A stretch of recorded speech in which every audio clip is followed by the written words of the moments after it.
સમન્વય પોર્ટલ પર cyber ક્રાઇમની fraud activity માટે ઉપયોગ થયેલ એકાઉન્ટના ડેટા વિશ્લેષણ અંકલેશ્વર શહેર એ ડિવિઝનના એએસઆઈ અમરસિંહ કરી રહ્યા હતા.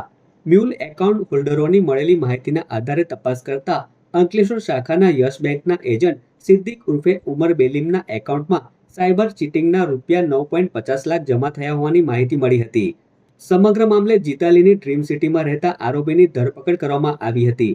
આરોપીએ માહિતી આપી હતી કે 1 વર્ષ પહેલા જુમ્માની નમાઝ પઢવા માટે દધાલ જીતાલી રોડ પર આવેલ મસ્જિદમાં ગયો હતો. તે સમયે તેને તેનો મિત્ર દધાલ સનસિટીમાં રહેતો શમશેર ઉર્ફે છોટુ મુમતાજ અલી મળ્યો હતો, જેને ચીટિંગની રકમના ₹10 લાખ આવવાના હોય, જેથી સિદ્દીકનું યસ બેંકનું એકાઉન્ટ આ રૂપિયા જમા કરાવવા 30,000 કમિશન આપવાનું કહી લીધું હતું.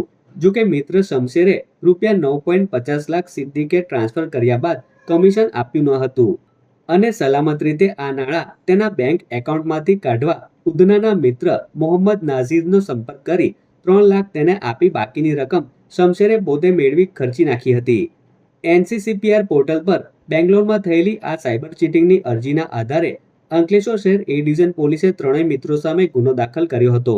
આ સાથે જ આરોપીની ધરપકડ કરી કાયદેસરની કાર્યવાહી હાથ ધરવામાં આવી છે.